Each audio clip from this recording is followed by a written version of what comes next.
He's been in a bit of a harumph lately. Harumph. See? Can't imagine why. Anyway, this is Star Wars Battlefront EA2. Enjoy. Or don't. Harumph.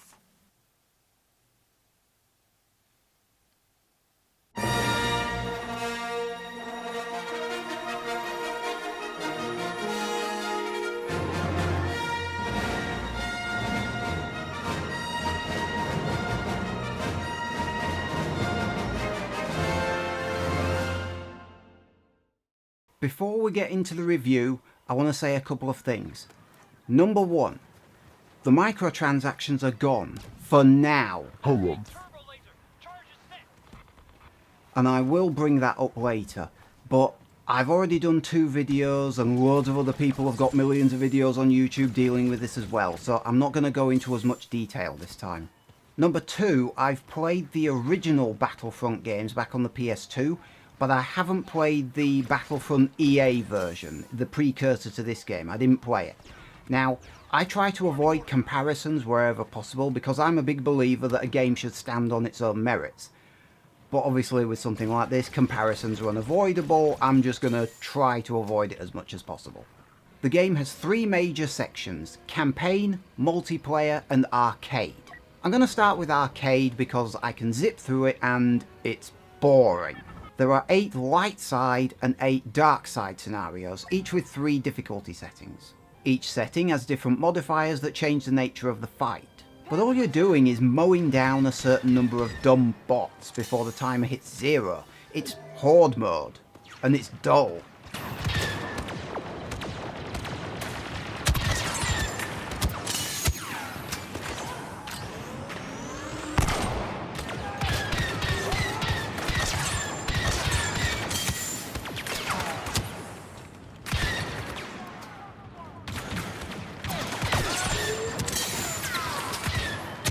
You get 100 credits for each scenario you complete, even if you've done them before.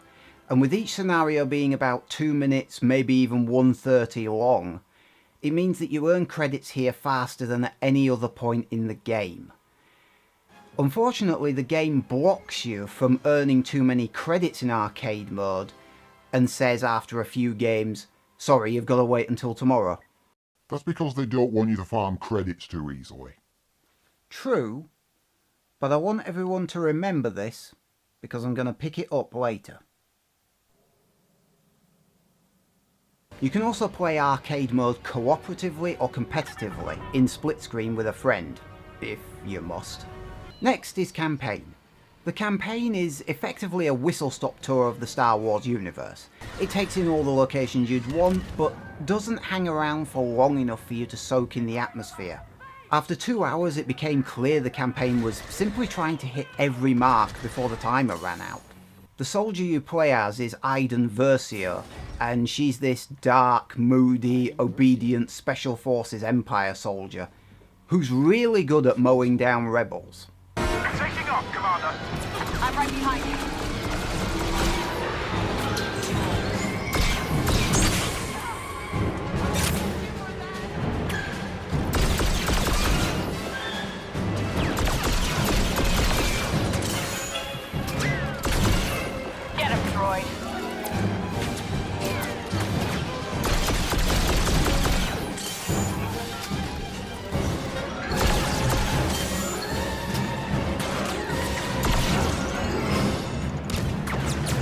And I would have preferred her to stay that way. She and the rest of Inferno Squad see the Death Star Mark II explode, you know, at the end of Return of the Jedi. From there, the Empire is out for revenge. You wish to see me, sir? Approach.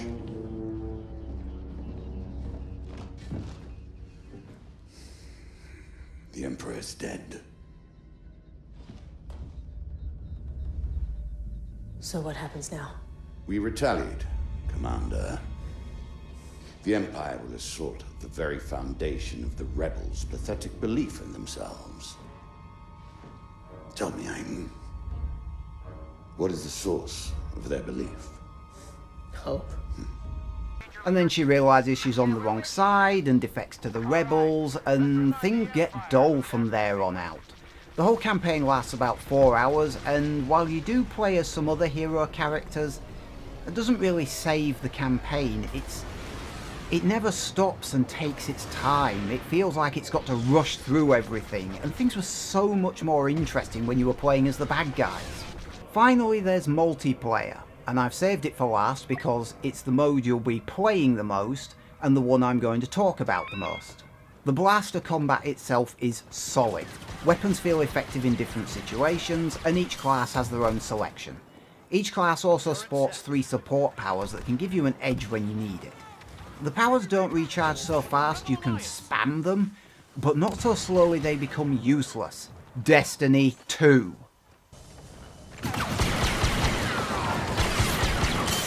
Grenade out!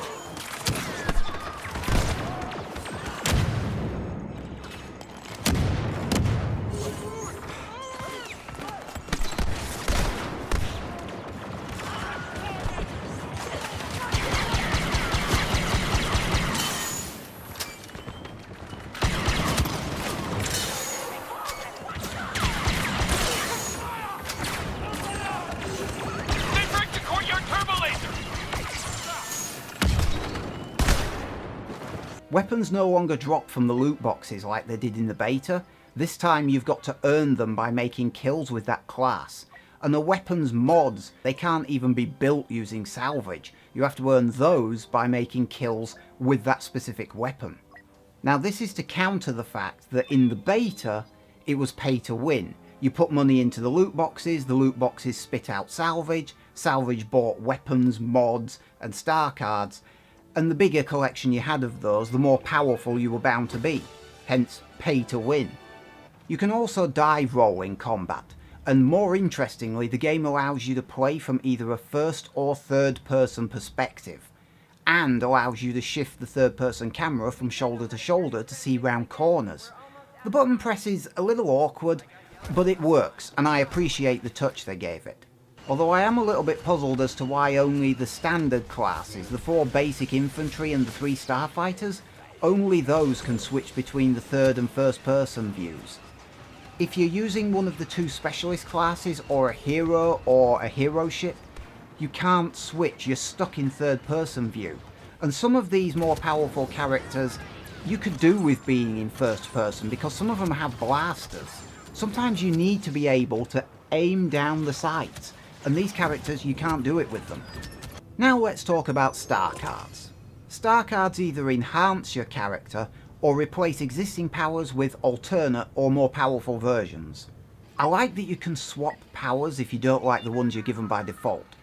Not such a fan of the base upgrades such as more health or healing by killing enemies. They don't give you a huge advantage, but it might make a slight difference in certain fights, enough for you to win at any rate. See, this is why the game was pay to win. You could originally buy the loot boxes, which means you could buy extra stuff, which gave you an actual advantage on the battlefield. And you could simply, not completely overpower your opponents, but nevertheless it gave you a major advantage. The system has changed since then though. First, the microtransactions have gone. Hold on. Which means that you can't buy your advantage anymore. Hold on. Shut up. In addition, now you need to be of a high enough personal rank, i.e. you need to have enough experience in the game first, and you need to have a high enough star card level. And this confused me at first because as it turns out, to raise a character's star card level, you don't use the character, you need to get more star cards, which of course you can do by getting salvage. Let's talk about heroes, shall we?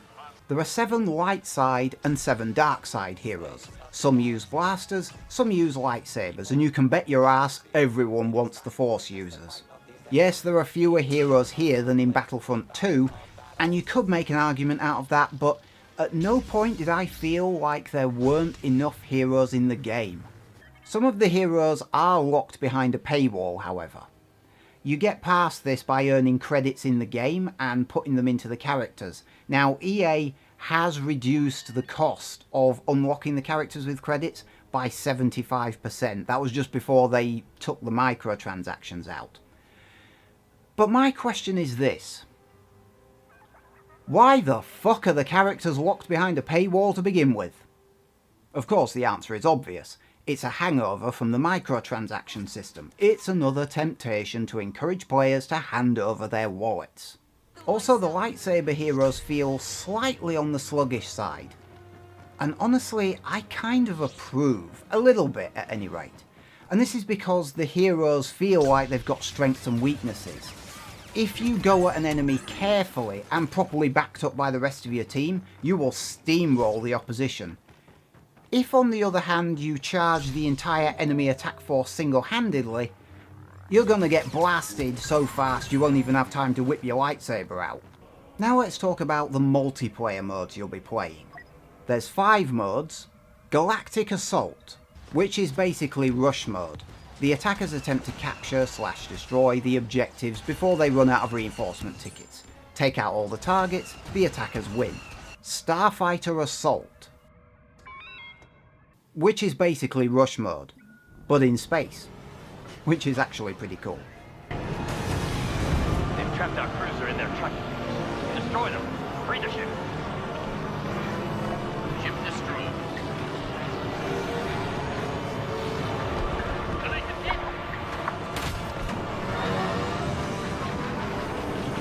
Those cruisers are key strategic assets. If you can keep the Separatists off them, they'll deal out serious damage. Atomic bombers inbound. Keep those clankers off them. Take it out. Cruiser destroyed. Blast. Team Deathmatch. Why they didn't just call it Team Deathmatch is beyond me.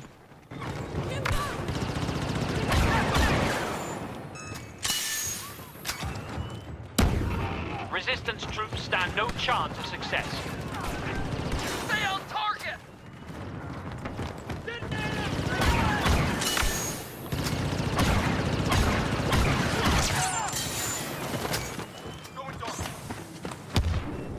Strike. Alternates between a bag carrier mode and, wait for it, rush mode. Again. To victory! Follow me! Package intercepted. It's in reach.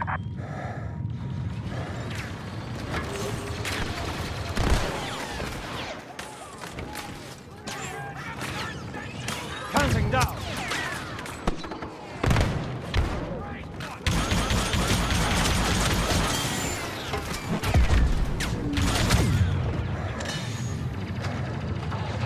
Heroes versus villains. 4v4, where you have to eliminate the marked enemy to score.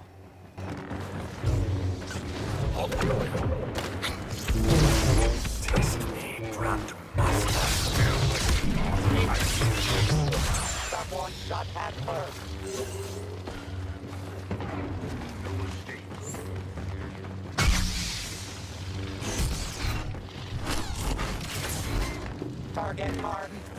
Force this battle! Stay away from these people! I've got a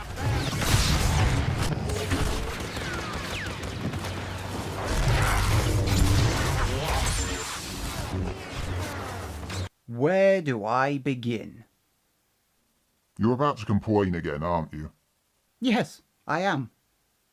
First, of the 5 game modes, 3 of them feature some form of rush mode. Yes, one of them is in space, and that does help break up the monotony a bit. But where is Conquest? You know, the mode with the checkpoints you can capture to gain control of different parts of the map. And now that I think about it, that other Battlefield-based game that's made by DICE and EA, you know, the one where you run around massive battlefields and take out enemies with infantry and vehicles and capture battlefield objectives. God damn it, I can't remember the name of it, but whatever it's called, that game had both Conquest and Rush mode, and it's by the same people. For crying out loud, the original Battlefront games had Conquest and Rush modes. I'll have you know that Conquest was my favourite mode. Where is it? Secondly, oh yes, I have a list of complaints. Why did you leave out Galactic Conquest mode? Again, this was a favourite of mine. And yes, you told us you wouldn't be including it ages ago, but why? From where I'm sitting, it feels like you did it because you could. It feels like you made the first Battlefront EA, didn't get the reaction you wanted, and when you made the sequel, you thought to yourselves, you know what? We're going to give you what you asked for, except for this. Just to spite us. That's what it feels like to me. Galactic Conquest was just existing conquest maps, with fancy graphics and a structure tying them all together. Which explains why you didn't do Conquest mode, I suppose. Actually, no it doesn't. Why didn't you do Conquest mode again? Thirdly, heroes versus villains. Oh God. Remember when I said that the lightsaber wielding heroes were a bit on the sluggish side? One of the aspects of that is the fact that the lightsaber wielding heroes can't interrupt their attacks. If you throw an attack, you have to complete the animation. You can't interrupt it like most good fighting games with a block or a dodge. And because of that, you lose some of the subtlety of the combat. In real life, you'd be able to tweak the blade a little bit, tweak the angle of the blade slightly to give you an edge. And computer games can't do that. They don't give you that much control. So most combat games allow you flexibility in other areas, like being able to interrupt your attack maneuvers. This game doesn't do that. It's not a problem when you're killing regular foot soldiers. You only notice this as a problem when one lightsaber hero goes up against a lightsaber villain. And then it just feels like you're... It just feels like you're whacking each other. It becomes a war of attrition. Which one of you will drop dead first? There's no finesse to the combat at all. Now, I will admit, Battlefront 2 was pretty much the same back in the day, but that's no excuse for this game doing it. Also, this game mode has very few players playing it, so you might struggle to find a match to begin with.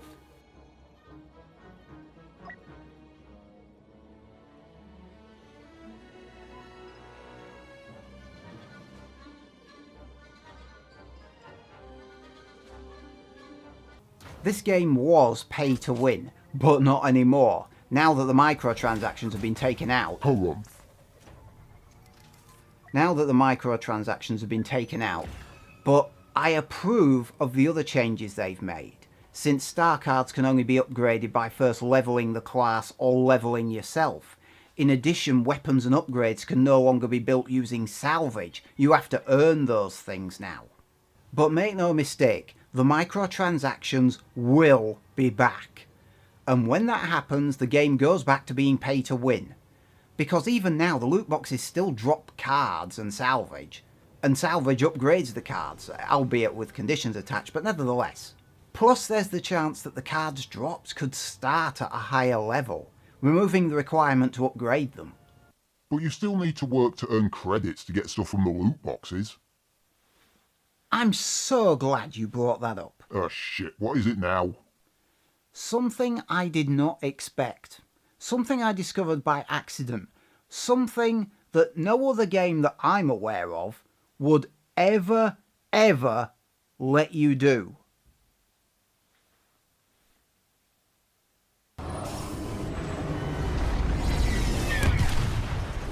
Well known the job. You volunteers, right? Starkiller's powering up and the fleet's here to blow it to bits. That gives us a distraction so we can free our people. Everyone in the order's locked away in this monster. We'll head for the detention block and smash what we can along the way. First targets are the fuel supply and this sector's turbo laser.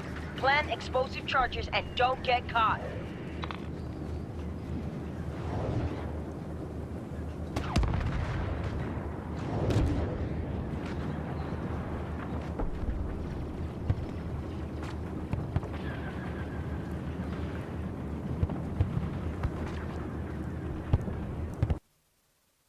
What are you doing?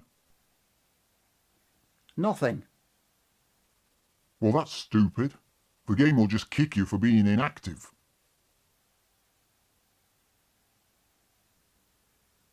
Right?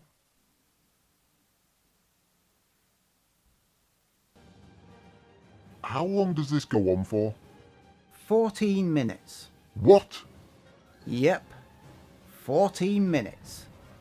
And the game made absolutely no attempt to kick me. Holy shit!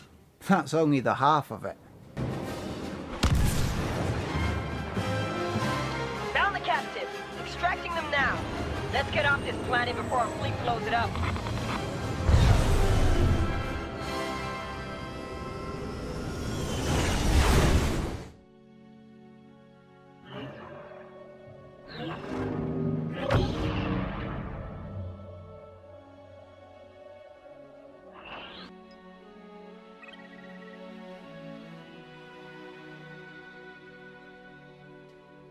You still got the credits?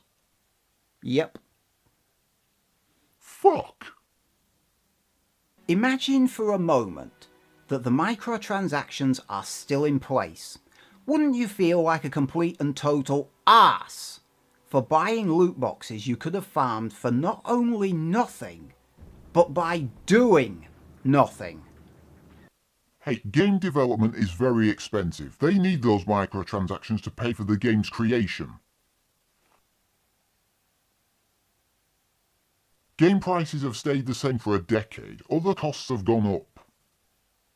Game prices have not moved for a long time, that is true. Ha! But you know what's insidious about microtransactions? I'm dying to know. Full price games charge a single price, and that is all you ever pay. Microtransactions can be bought repeatedly.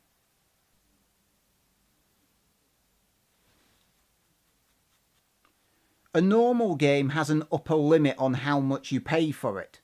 Microtransactions have no upper limit. But the games need to make more money. That's just catching up with inflation. If that's the case, if that's really honestly the case, I'd rather they raised the base price of the game. Really? You'd be okay with that? Well, not okay, no. But I prefer that to these stealthy tactics of trying to squeeze limitless amounts of money out of us.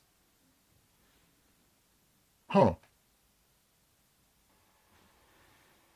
Do I want to pay more for my video games? No. Will we have to pay more for our games in the future? Certainly at some point. And when that will be, I have no idea. But for now, the game is microtransaction free. And I'm... yes! Content for now. And finally, at no point did I feel the game had too few players. Galactic Assault has the highest player count, and it's a few less players than the original game's Conquest mode, but you don't feel it. The player count is fine across all game modes, mainly because it uses that Overwatch trick of making everyone converge at the same location. It's hectic and it doesn't feel forced. This game has a fair few game modes in multiplayer especially, but not enough different ways to play.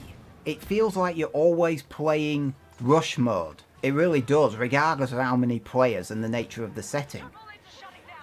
It required something else, something to make me behave differently instead of charging an objective in the same way all the time. It does look and sound great, but for me, how a game plays is more important.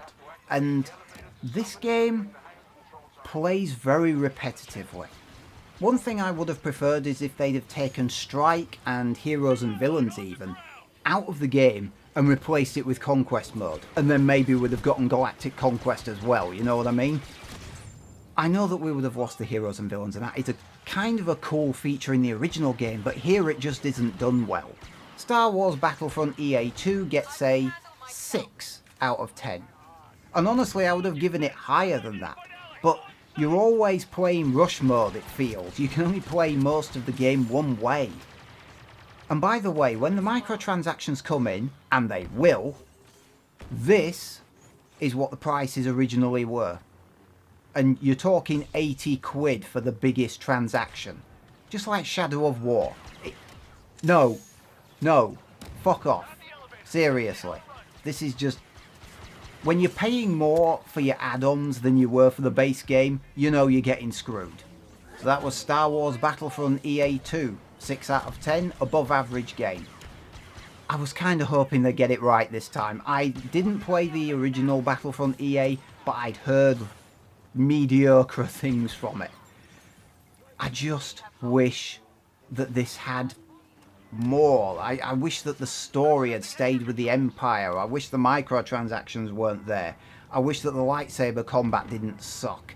I'd wish that it didn't rely so heavily on rush mode, but it is all these things, I'm afraid to say. Now, this is going to be my last major review before Christmas. In the new year, I'll pick things up again. I'm not necessarily saying that I'm stopping making videos, but this is the last major review. So, until next year, see you next time. I won't. Oh yeah, he comes and goes as he pleases, lounges around the place. Hey, I don't need to buy a scratching post, do I? Shuttle is ready for launch. Heading over with a squad to join Just wondering. Took losses, but those who live, live because of you.